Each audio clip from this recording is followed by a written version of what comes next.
മരപ്പട്ടി ശല്യത്തെ തുടർന്ന് ഹൈക്കോടതി നടപടികൾ തടസ്സപ്പെട്ടു. ഹൈക്കോടതി ചീഫ് ജസ്റ്റിസിന്റെ സിറ്റിംഗാണ് നിർത്തിവെച്ചത്. അടിയന്തരമായി കേൾക്കേണ്ട കേസുകൾ മാത്രമാണ് പിന്നീട് പരിഗണിച്ചത്. മരപ്പട്ടി കുഴപ്പമുണ്ടാക്കിയാൽ കോടതിക്കും ഒന്നും ചെയ്യാൻ കഴിയില്ല. ഇന്ന് കേരള ഹൈക്കോടതിയുടെ പ്രവർത്തനത്തെ തന്നെ മരപ്പട്ടി പ്രതിസന്ധിയിലാക്കി. പ്രത്യേകിച്ച് ചീഫ് ജസ്റ്റിസിന്റെ കോടതി ഇന്നത്തെ നടപടികൾ തന്നെ അവസാനിപ്പിച്ചു. രാവിലെ ചീഫ് ജസ്റ്റിസിന്റെ 1-ാം നമ്പർ കോടതി കേസുകൾ പരിഗണിക്കാനെത്തിയപ്പോഴാണ് മരപ്പട്ടിയുടെ വിസർജ്യം വലിയ ദുർഗന്ധമുണ്ടാക്കിയത്.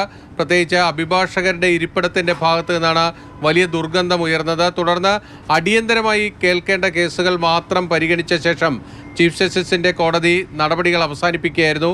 പിന്നീട് 1-ാം നമ്പർ കോടതിയിലേക്ക് ജീവനക്കാർ എത്തി ആ കോടതി മുറി ശുചീകരിക്കുന്ന നടപടികളിലേക്ക് കടന്നു. ഇന്ന് പരിഗണിക്കേണ്ടിയിരുന്ന മറ്റു കേസുകളൊക്കെ തന്നെ നാളത്തേക്ക് മാറ്റിവെച്ചിട്ടുണ്ട്. മരപ്പട്ടി വലിയ കുഴപ്പമാണ് ഹൈക്കോടതിയിൽ ഉണ്ടാക്കിക്കൊണ്ടിരിക്കുന്നത്. പ്രത്യേകിച്ച് ഹൈക്കോടതിയിലെ ഫോൾ സീലിംഗിനിടയിൽ മരപ്പട്ടികൾ കൂട്ടം കൂട്ടമായി എത്തി വലിയ ശല്യമുണ്ടാക്കുന്നുവെന്നാണ് പറയുന്നത്.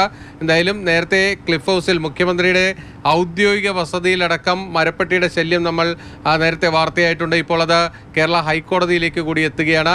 കോടതിയിലെ കേസ് നടപടികളെ പോലും മരപ്പട്ടി പ്രതിസന്ധി ഉണ്ടാക്കുന്നു എന്നതാണ് ഏറ്റവും പ്രധാനപ്പെട്ട കാര്യം.